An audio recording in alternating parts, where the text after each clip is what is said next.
សួស្តីមុនអ្នកគ្នាក្នុងវីដេអូនេះគឺខ្ញុំមួយឆ្លើយសំណួរបងប្រុសម្នាក់សួរខ្ញុំគាត់សួរថាបើគាត់ចេះទម្រង់ scale ខ្លះហើយគាត់អាចយកទៅអនុវត្តឬក៏លេងជាមួយនឹងបទចម្រៀងយ៉ាងម៉េចបាទអញ្ចឹងបើសិនបងប្អូនចេះscale ខ្លះហើយយើងលេងបទខ្លះគឺមាន solo របស់គេបើយើងចេះមើល tab មួយអីគឺយើងលេងក្រោយ solo របស់គេមក solo ដែលគេលេងមកស្រាប់ហើយបាទប៉ុន្តែបើសិនជាយើងចង់លេងបែប improvise ឬក៏លេងត្រូវតង់វាគឺយើង scale គឺសំខាន់បំផុតគឺយើងចេះតែមកឧទាហរណ៍ថាយើងចេះទម្រង់ដូមួយអ្វីដែលសំខាន់គឺយើងដូទៅតង់ផ្សេងគឺយើងប្រើទម្រង់ដដែលហ្នឹងឯងឧទាហរណ៍តង់ដូនេះចាចេះពីដូនេះ scale ទី5ដូ mi fa sol la si do re mi fa sol អញ្ចឹងបើសិនយើង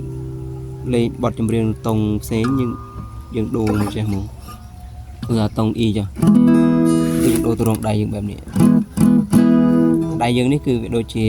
ណាត់យើងបិទចុះ scale វានៅដែលហ្នឹង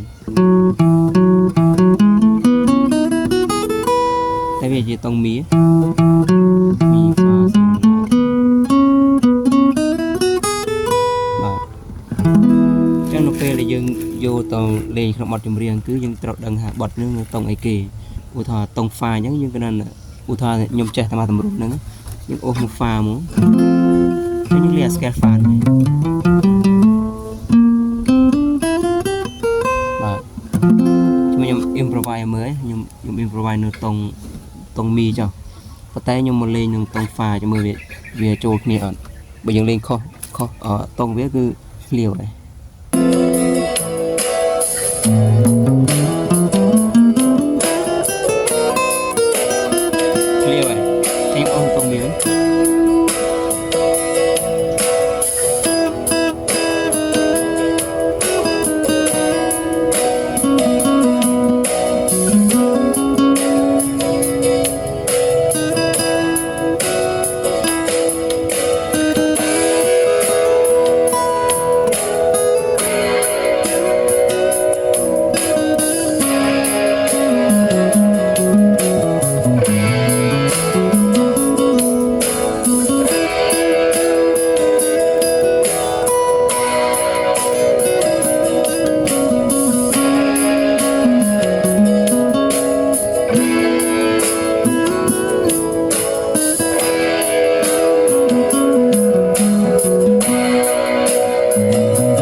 ពេលយើងលេង solo យើងមិនបាច់ចាប់ដើមពី root note វាក៏បានយើងចាប់ដើមពី note ទីម៉ានក៏បានដែរ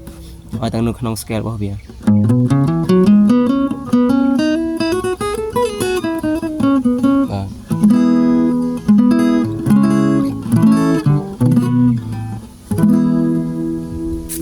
ក្នុងវីដេអូនេះខ្ញុំមានប៉ុណ្្នឹងហើយបាទ